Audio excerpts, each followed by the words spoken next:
Arkadaşlar başlıyoruz. So why should an entertainer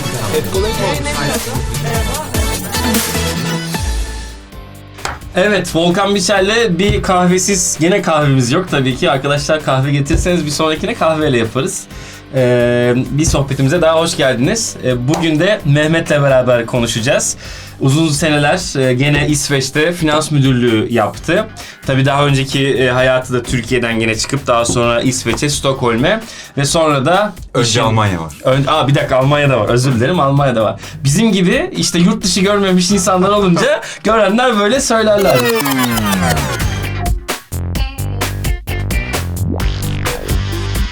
Gene yani uzun süre profesyonel hayatta çalışıp bir şekilde o hayattan çıkan birisisin değil mi? Yani öyle bir dünya var. Peki kaç senelik bir serüven? Yani İsveç'in öncesinde Almanya genelde öğrencilik miydi yoksa? Almanya'da da çalıştım ama gerçek böyle tam full İş zamanlı işlediğin... profesyonel olarak denilebilecek süre İsveç'te geçti. Kaç sene? 10 seneye yakın. Tam 10 değil ama işte 9.6. Abi vatandaşlık var mı? Var. Vallahi mı? Vallahi var. Ben bunu bilmiyordum. Bayağıymış. O zaman daha dikkatli konuşalım. Avrupa Birliği vatandaşıyla konuşuyoruz şu anda. Peki abi 10 sene finans üzerine çalıştın. Sonra da bu işte daha bireysel bir noktaya çalışayım, çıkarayım dedin ve şu anda da trading üzerine tamamen tek başınasın diyebilir miyiz? Tek başımayım. Tek başına. Tek başımayım. Peki abi yani senelerce ekiplerin vardı, ekibin oldu vesaire. Önce o psikolojide mesela sabah kalktığında mesela kendini yalnız hissediyor musun abi sen? Sabah benim kişisel olarak kendimi yalnız hissetmekle ilgili bir sorunum yok. Kendimi yalnız hissettiğim... Çok güçlü insanları çıkarıyoruz biz hep buraya. Ya yalnız olduğum zamanla ilgili bir sorun yok. Yalnız olmaktan hoşlanıyorum. Ama şu beni zorluyor gerçekten son zamanlarda. Beraber çalıştığın insanlarla daha çok başarılı olup daha çabuk yol kat edebiliyorsun. Yani Mutlaka. onlardan öğrenmene gerek yok ama o ortamın içerisinde olmanın çok fazla faydası var.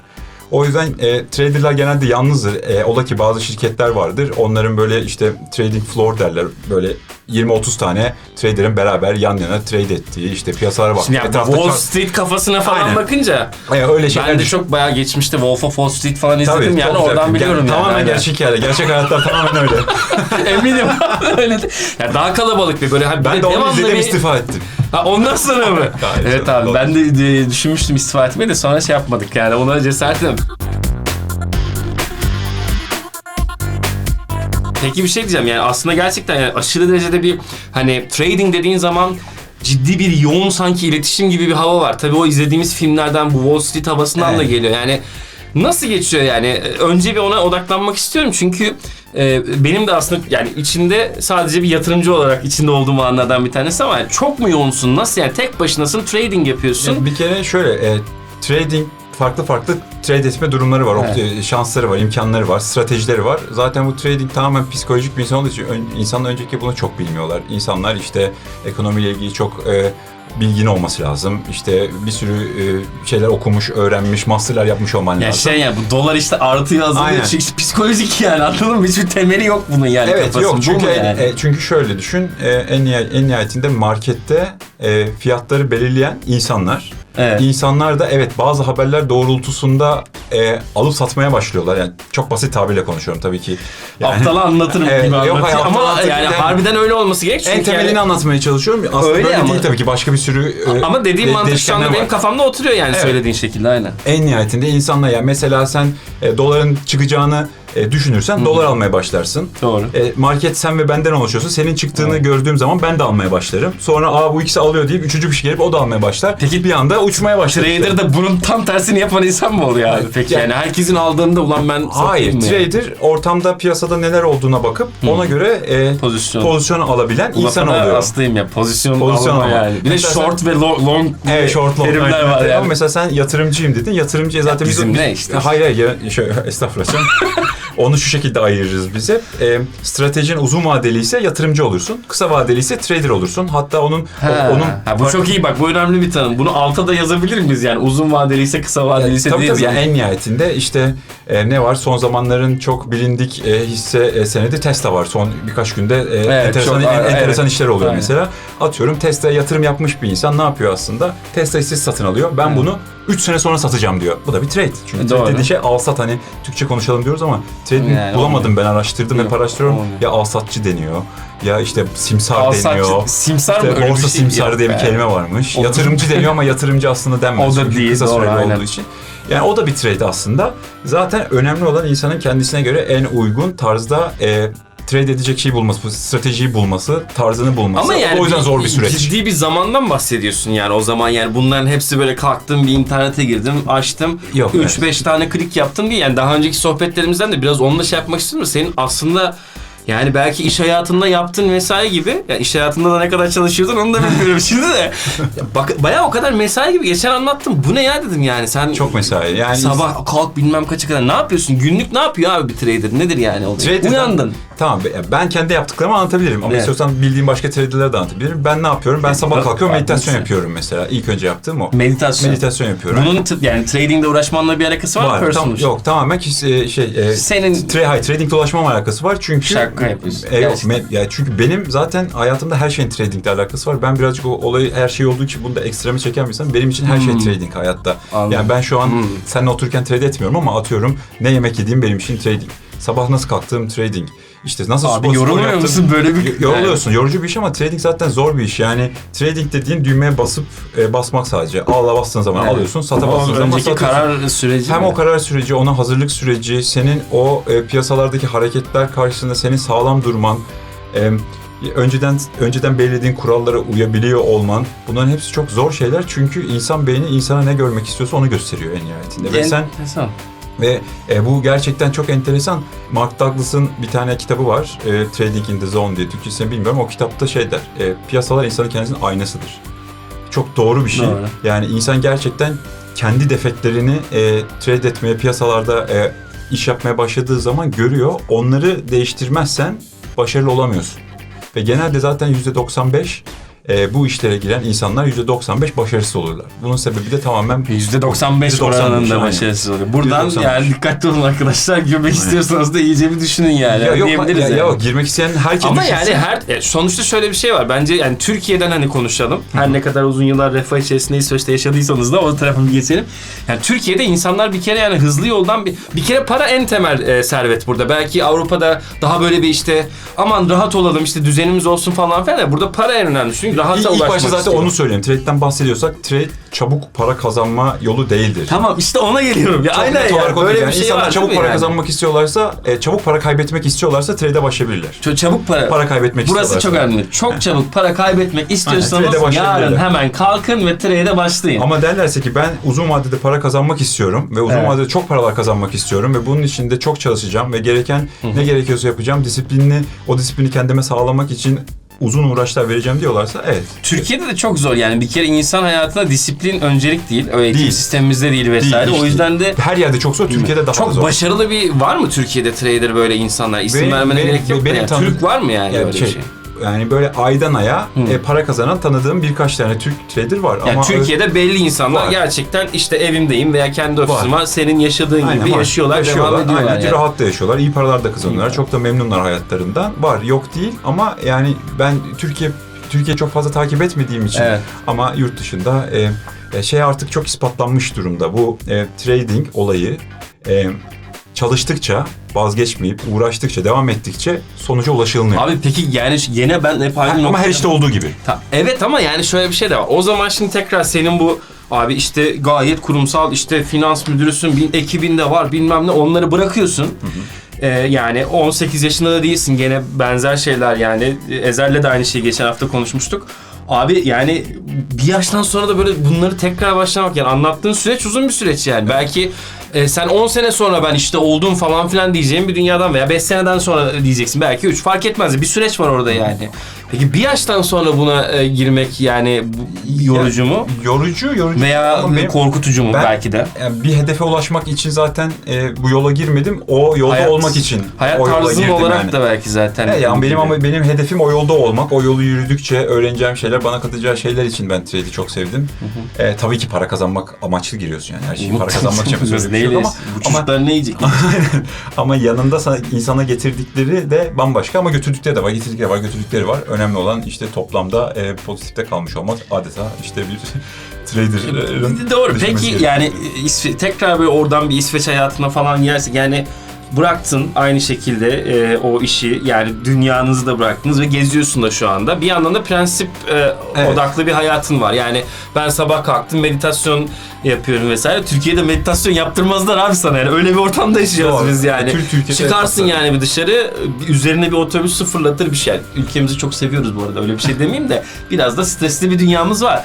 Yani oradan oraya git 15 gün tabii konuşmalarımızda biliyorum 20 gün oradayız 10 gün oradayız 5 gün buradayız falan. Çok zor. Bunu nasıl peki böyle bir şey demedim mi lan yeter ya tamam trading'i de çok seviyorum da işim de olsaydı falan gibi yani o hiç muhakeme yaptın mı hayatında bu son günlerde? Çok yaptım. Son günlerde özellikle gün geçtikçe daha da çok yapıyorum. Yani zaten şöyle bizim böyle 10 gün orada, 20 gün orada, 25 gün orada falan yani bu hayat tarzı trading'e uygun bir hayat tarzı değil. Evet. Yani bu genelde hep şeyler gösterilir böyle reklamlar işte. Trader olmak isterseniz buyurun o güzel Lamborghini'leri gösterirler. Helikopterde Bir kere o insanlar zaten şey gösterirler. gibi değil mi yani böyle hani plajda böyle laptopunun başında çalışan birazcık onlar geyik tabii ki. o öyle geyik şeyler bir yok. de yani direkt sanki yani hani tuzak bence onlar. Tabii. Öyle bir şey yani. Umut tüccarlığı Evet, işte yani. Tam da ülkemiz için Denilen uygun bir şey. Yani öyle yaşayan traderlar var mutlaka ama onların oraya Kaç gelene kadar yaşadıkları hayatı kimse bilmiyor.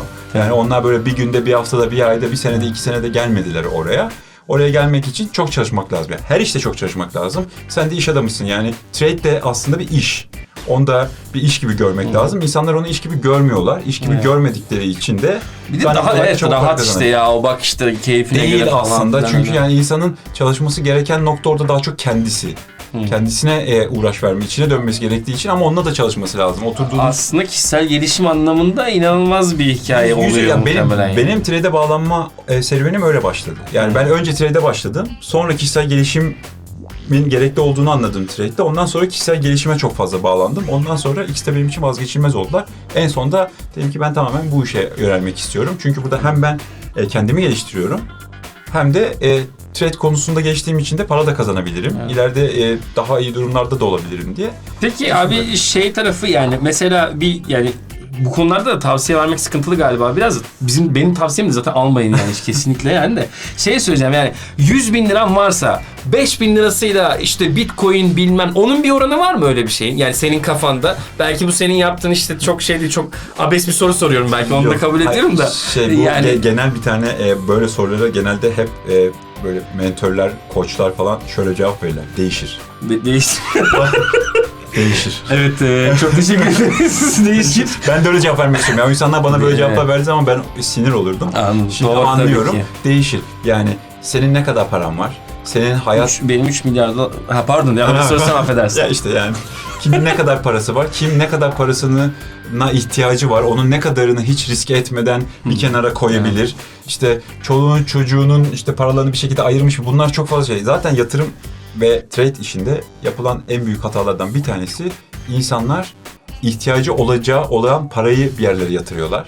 Yani mesela biri bir tane hisse senedi alıyor. O hisse senedi çok çıktığı zaman oh ne kadar çok kazandım deyip hemen satıp parayı cebine koyuyor. Ben çok kazandım diyor. Evet. Oysa ki belki satmasa Süreç yani. satmasa daha nerelere gidecek. Veyahut Siz de böyle abi biz parayı gördük mü anında ben bitcoin falan O da yaparken doğru, yok. 3-5 Bu çıkınca arada- ben korkuyorum bir de abi ya düşerse falan evet, hayır, diyorum yani. doğru bak bu arada ya yanlış anlaşılmasın. Benim bitcoin'im yok bir arkadaşım var ondan söylüyorum bu arada. Hisse senedi yanlış anlaşılmasın. Hisse senedi alan insanlar sakın çıktığı zaman satmayın. Daha da çok çıkacaktır diye anlaşılmasın. Evet, Sadece benim demek istediğim insanlar daha önceden planlamadan bu işe giriyorlar.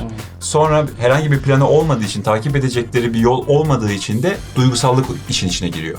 Anladım. Ondan dolayı da yani yanlış kararlar veriyorlar demiyorum ama en iyi kararı vermiyorlar o durum için. En iyi kararın bir tanımı da yok ama bence Yok. yani öyle bir Ama şey yok. önceden verilen Buradan karar ben de öğrendim senin anlattıklarını. Ben de şimdi senden öğrendiğimi sana satıyorum. önceden verilmiş karar Evet. bizde her zaman en iyi karardır. Evet. O sonradan oturup bütün kararların analizi yapıldıktan sonra bu önceden verilmiş kararı aslında daha iyi halde başka türlü karar verseydik sonuçta daha farklı oldu diyebiliriz. Anladım. Ama trade dediğimiz zaman kısa süreli ya da orta vadeli bir süreçten bahsettiğimiz zaman önceden verilmiş karar ve ona uymak ya da yani karar demek hemen çıkmaktan bahsetmiyorum. Buraya gelirse daha çıkmayacağım da bir karardır Süreç. mesela. Peki abi sen bir yandan da bununla ilgili eğitim de veriyorsun. Aynı Yeni zamanda başladım, iletişim aynen. bilgilerini de yani onu da koyalım. Hani bu alanda bir şekilde ilerlemek isteyen varsa Bizim şirketten de varsa onlar da girsin, buyursunlar Tabii, eğitimlerini alsınlar. zevkli, Bence çok zevkli. önemli bir şey yani. Hem bir şeyi öğrenmek, öğrendikten sonra bir şekilde anlatmak. Genel olarak Öğretirken çok fazla öğreniyorsun gerçekten. Ben onu mutlaka hep, ama o yani böyle öyle bir şey kulağa var. gelirdi ya falan. nasıl piyasa olur? hakkında bir yorumun var mı abi genel peki böyle? Piyasa Klişeyle bitirelim bunu da. Değişir. Değişir. Abi bu nedir ya? Böyle bir dünya var mı? Değişir. Peki bir şeye invest edelim desen şu anda bir şey der misin? Ona da demezsin. Ona da demem. Yani sadece şunu söyleyebilirim. Herkes Şey diyelim mi? Şu piyasaları takip edin gibi Hayır. bir şey. Asla, Asla. ihtiyacınız olan yarın öbür gün bir şey olacak ve benim bu paraya ihtiyacım olacak dediğiniz miktarı bir yere yatırım yapmayın. Benim bütün para böyle. Sen o zaman hiçbir yere yatırım yapma. Unutacağım Ama parayı. yatırım- Unutacağım Türkiye'de parayı. de yani genelde insanlar Öyle değildir. Öyle korkuyor tabii yani. Hep Biraz öyle korkuyorsun şey. ama ya genelde öyle değil yani. Biraz Benim- bu halka indi tabii. Bitcoin işleri falan, bu currency'ler falan filan, kripto paralar da Tabii halkta herkes biraz artık her şey. Abi herkes Ben şeyi takip gördüm ediyor. ya bakkaldan bir şey alırken ekran açık, oradan bayağı bitcoin falan filan alıyordu yani bakkal amca yani. Öyle bir şey gördüm yani. Çok Çok şaşırdım güzel bir yani. laf var söylemek istiyorum. Robert Kiyosaki diye bir adam vardı. Kişisel gelişimde falan. Tabii ki çok abi, çok Robert iyi- Kiyosaki iyi- yani. Biz aynen. hepimiz yani kaç tane kitabını okudum. Türkçesini bilmiyorum ama işte Zengin Baba, Fakir Baba, Good, Rich Dad, Poor Dad diye. Aynen öyle bir kitabı var. O kitabında emlak piyasalarından bahseder.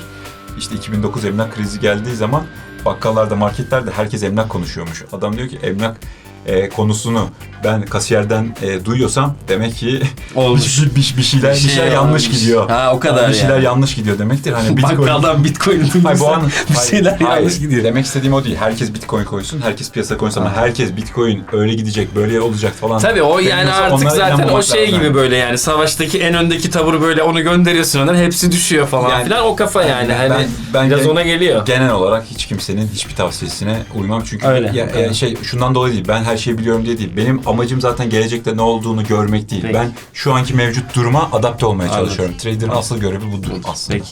O zaman çok teşekkür ediyoruz. Ben Yani bu teşekkür konuyla ilgili eğitim almak isterseniz Mehmet'le mutlaka iletişime geçmenizi tavsiye Tabii, ederim. çok Hayatını bu konuya adayan insanlarla bence bir şeyler yapmak çok çok daha değerli.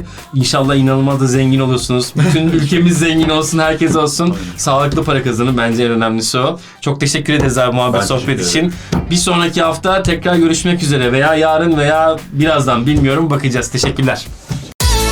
Evet arkadaşlar, başlıyoruz. İlk eğitimimiz meslek anlatımından. So, why should an answer? Etkolayın mı?